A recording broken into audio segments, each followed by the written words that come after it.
Hello friend, welcome to my YouTube channel math first class. आज के इस video का टॉपिक है पॉलिनोमियल। इस चैप्टर को जो है सो एनसीईआरटी एग्जाम्पलर प्रॉब्लम से लिया गया है, एक्सरसाइज 2.1। और यह एक्सरसाइज एमसीक्यू से रिलेटेड है। इसके सारे क्वेश्चंस जो है एमसीक्यू है। आइए अब हम आरंभ करते हैं। और आप लोगों से गुजारिश है कि अगर आपको ये वीडियो पसंद हो, हमारा टीचिंग पसंद हो, तो आप सब्सक्राइब कीजिए, लाइक कीजिए और शेयर जरूर कीजिए।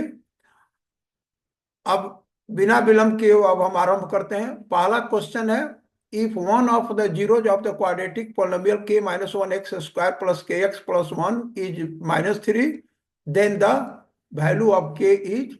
इसके लिए हम x के जगह पर -3 रखेंगे इस पोलिनोमियल में और इक्वल टू 0 लिखेंगे। यहां पर लिखेंगे k -1 -3 का होल स्क्वायर 9 होगा, -3k प्लस 1 इक्वल टू 0 होगा। यानी 9k-9 -3k plus 1 equal to 0। 9k-3k equal to 6k। 9 -1 is equal to 8। ये हो गया k equal to 8/6 equal to 4/3। यानी इसका आंसर ए हुआ 4/3। और 0 का मतलब होता है कि अगर किसी पोलिनोमियल का अगर एक 0 दिया है तो उस वैल्यू को x के जगह पर पुट करने से टोटल वैल्यू 0 होता है।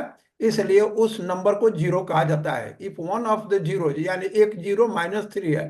0 इसलिए इसको कहा जाता है ताकि इस वैल्यू को इस पॉलिनोमियल में पुट करने से रखने से इसका टोटल वैल्यू 0 हो जाता है।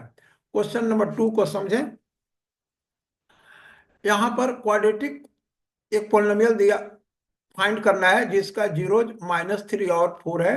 हम लोग को पता है जो क्वाड्रेटिक पॉलिनोमियल कैसे फाइंड किया जाता है। इसका एक फॉर्मूला होता है x square minus sum of the zeros into x plus product of zero. तो यहाँ पर सम ऑफ जीरो हो जाएगा, -3 + 4 इज इक्वल टू 1 होगा। तो यानी एक्स स्क्वायर -1x हो गया। अब प्रोडक्ट ऑफ जीरो -12 हुआ। यानी ए जो है सो पॉलिनोमियल हुआ जिसका जीरो जो है सो -3 और 4 है। लेकिन ये पॉलिनोमियल ऑप्शंस में नहीं है, ए भी नहीं है, ए भी नहीं है और ए भी नहीं है। अब इसको हम क्या करेंगे, दो इसमें हर टर्म में 2 से डिवाइड करके चेक करेंगे।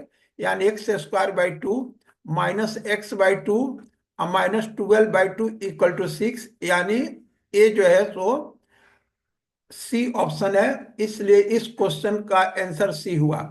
Question number 3, if the zeros of the quadratic polynomial x square plus a plus 1 x plus b are 2 and -3, then।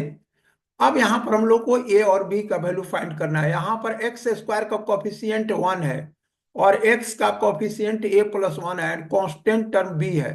तो हम लोग को पता है कि sum of zero is equal to -b/a होता है। तो हम लोग लिखेंगे यहां पर 2 + -3 इक्वल टू -b/a। -b के जगह पर क्या है, a + 1 है। यानी x का कोफिशिएंट जो होता है b होता है। तो यहाँ पर -a + 1 लिखेंगे और एक्स स्क्वायर का कोफिशिएंट 1 है तो यहाँ पर 1 लिखेंगे। इसको जब सिंप्लीफाई करेंगे, आगे बढ़ेंगे, तब -1 इज इक्वल टू -a-1 होगा। इस प्रकार a को जब इस -a को लेफ्ट साइड में ट्रांसपोज करेंगे तो a हो जाएगा और इस -1 को राइट साइड में करेंगे तो +1 हो जाएगा और +1 और -1 इक्वल टू 0 हो गया। अब हम लोग को b फाइंड करना है। तो b के लिए यहाँ पर हम लोग देख सकते हैं जो प्रोडक्ट ऑफ जीरो होता है c/a होता है। तो यहाँ पर 2 × -3 इक्वल टू c के जगह पर b है और यहाँ पर a के जगह पर 1 है। इस प्रकार जो b का वैल्यू है -6 हुआ। तो हम लोग देख सकते हैं a इक्वल टू 0 है, b equal to -6। Option D हुआ इसका correct answer. Question number 4। Question number 4 में है the number of polynomials having zeros -2 and 5। सबसे पहले इसका बेस पॉलिनोमियल फाइंड करते हैं। बेस पॉलिनोमियल हो जाएगा x² minus the sum of this two zero that is the 3x and product of two zero is equal to -10। अब यहाँ पर एक तो प्रॉब्लम ये है कि जो कुछ लोग समझते हैं कि एक ही पॉलिनोमियल होगा, लेकिन ऐसे नहीं होता है। इसको पॉलिनोमियल को जो है हम कई तरह से लिख सकते हैं। जैसे यहाँ पर हम 2 से मल्टीप्लाई कर दें तो 2x² माइनस 6x माइनस 20 हो जाएगा। 3 से मल्टीप्लाई करेंगे तो 3x² माइनस 9x माइनस 30 हो जाएगा। 4 से मल्टीप्लाई करेंगे तो 4x² माइनस 4×3 = 12x माइनस 40 हो जाएगा। इस प्रकार से हम लोग बहुत सारे पॉलिनोमियल लिख सकते हैं।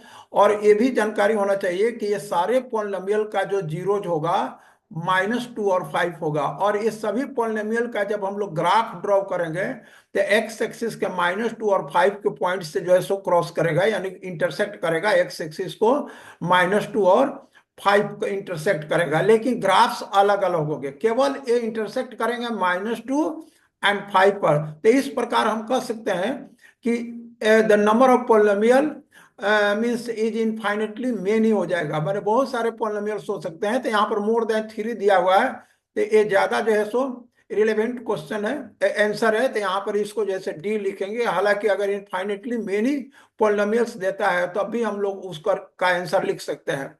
इस प्रकार से हम लोग किसी भी नंबर से डिवाइड भी कर सकते हैं और मल्टीप्लाई भी कर सकते हैं। और जितने भी पॉलिनोमियल्स मिलेंगे सब अलग अलग पॉलिनोमियल होंगे, लेकिन उन सभी पॉलिनोमियल का 0, -2 और 5 ही होगा। क्वेश्चन नंबर 5 पर आए। Given that one of the zeros of the cubic polynomial ax cube plus bx square plus cx plus d is 0, then the product of the other two zeros is। यहाँ पर मान लेते हैं कि alpha तीनों इसका जो है सो 0 हुआ, अल्फा बीटा और एक गामा मान लेते हैं। इसमें से एक जो 0 है गामा को हम लोग 0 मान लेते हैं, तो बाकी का प्रोडक्ट क्या होगा?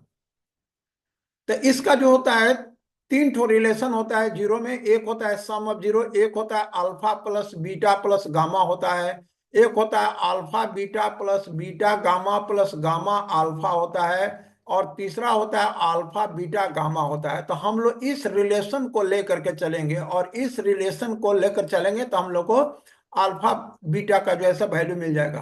तो अल्फा बीटा और यहाँ पर बीटा गामा है plus gamma alpha equal to जो है सो C/A होता है, यानी coefficient of x by coefficient of x³ होता है। यहाँ पर गामा का वैल्यू 0 है, तो ये जो है सो ये टोटल वैल्यू इसका 0 हो जाएगा। और गामा का वैल्यू फिर यहाँ पर 0 है, तो 0 इंटू अल्फा इक्वल टू 0 हो जाएगा।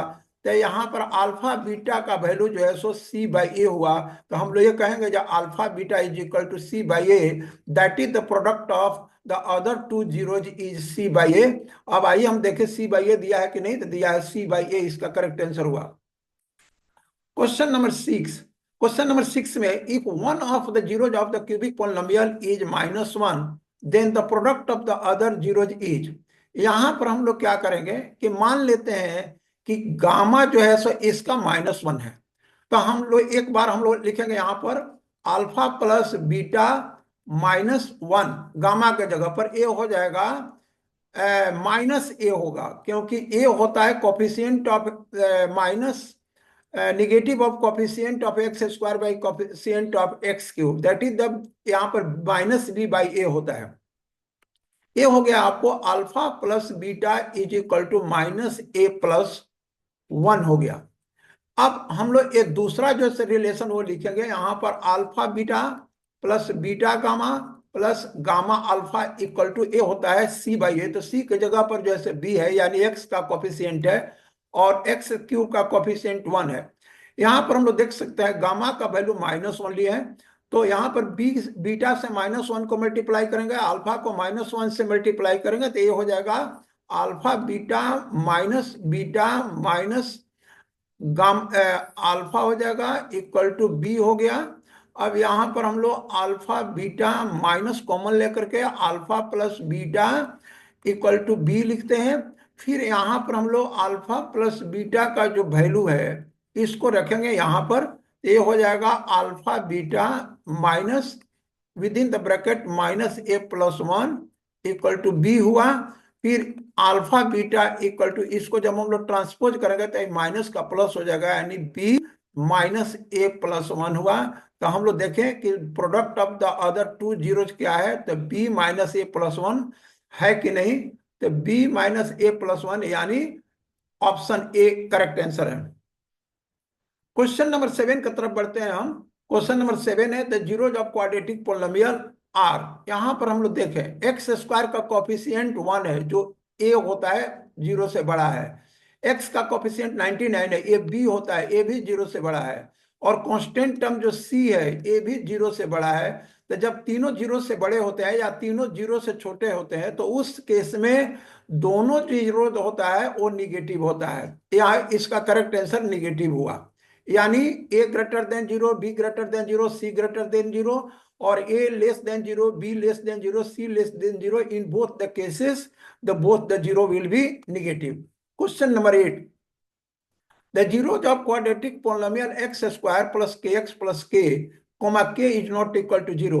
अब यहां पर देखिए can not both be positive, can not both be negative, are always unequal, are always equal. इसमें आइए, यहां पर k is not equal to zero है। इसका मतलब k या तो जीरो से बड़ा होगा या नहीं तो k जीरो से छोटा होगा।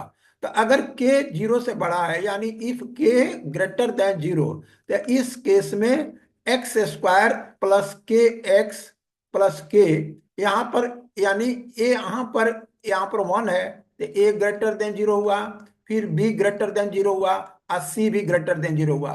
इस केस में दोनों जीरो जो होगा वो दोनों जीरो निगेटिव होगा, दोनों जीरो जो है निगेटिव हो जाएगा। दूसरा कंडीशन, अगर के लेस देन जीरो है तो इस केस में ये हो जाएगा x square minus k x minus k होगा, अर्थात a greater than zero, b less than zero and c less than zero. तो यहां पर अगर ए ग्रेटर देन जीरो और सी लेस देन जीरो है, यानी a greater than zero, b less than zero, अर्थात इस केस में एक पॉजिटिव होता है और एक निगेटिव होता है। ये अगर दोनों का साइन अपोजिट है यानी ए पॉजिटिव और सी निगेटिव, या ए निगेटिव सी पॉजिटिव, तो एक पॉजिटिव निगेटिव हो गया। अब आइए यहां पर हम लोग देखते हैं दोनों निगेटिव हो सकता है, can not both be negative, ये रॉन्ग है, दोनों हो सकता है तो इसको हम लोग हटा दें। और can not both be positive, यहां पर एक निगेटिव होगा, निगेटिव पॉजिटिव, यानी यहां पर दोनों केस में निगेटिव निगेटिव पॉजिटिव निगेटिव, लेकिन दोनों में पॉजिटिव पॉजिटिव नहीं है, तो इसलिए इसको हम लोग कह सकते हैं इसका correct answer can not both be positive होगा। और ऑलवेज अनइक्वल, यहाँ पर अनइक्वल, यहाँ पर इक्वल भी हो सकता है, माइनस माइनस है तो दोनों इक्वल भी हो सकता है।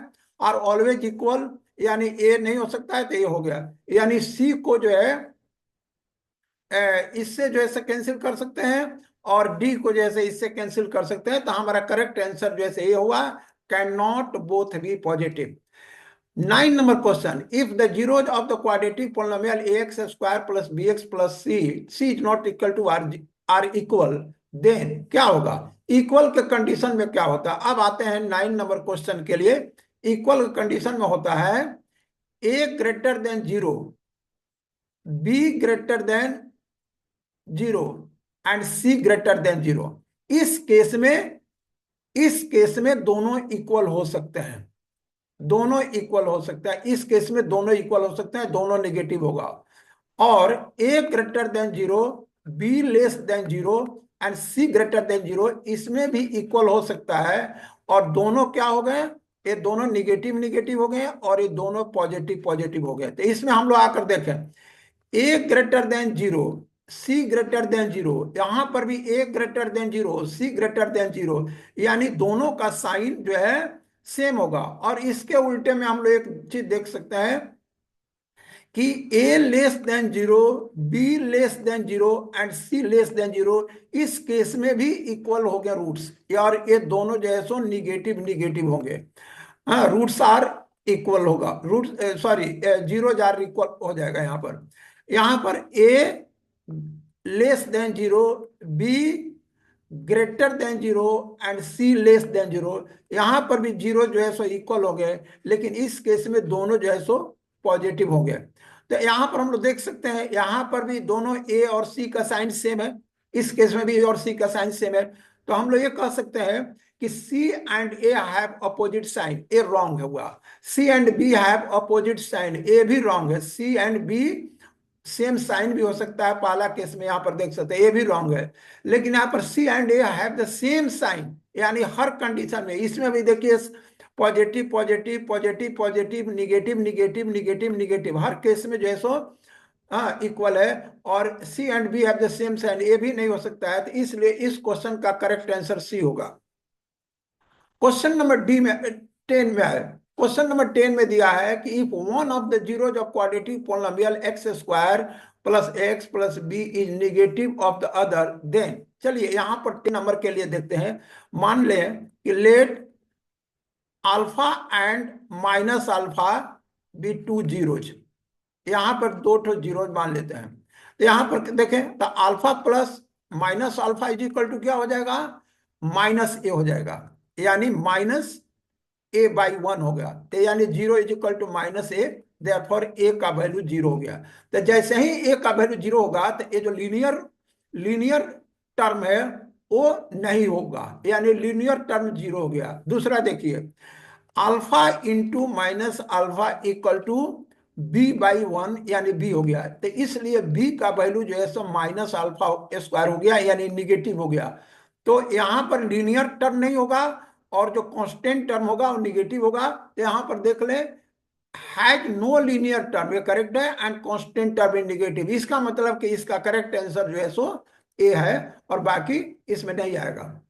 11 number question, which of the following is not the graph of the quadratic polynomial. पहला, एक पोलिनोमियल का क्वाड्रेटिक का ग्राफ है, क्योंकि ये ओपन अपवर्ड पैराबोला है, और एक ग्राफ जो है एक्स एक्सिस को इंटरसेक्ट नहीं कर रहा है, इसका मतलब है कि इसका रियल जीरो नहीं होगा, इसका जो है सो रियल जीरो नहीं होगा।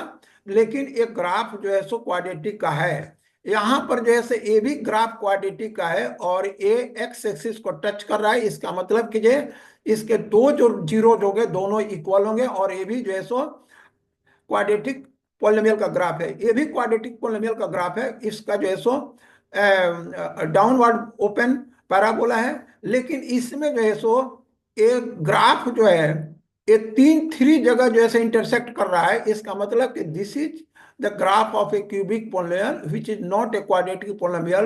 Therefore the answer of this question is D. This is the answer of this question is D. आज के वीडियो में इतना ही। Thank you for watching my video.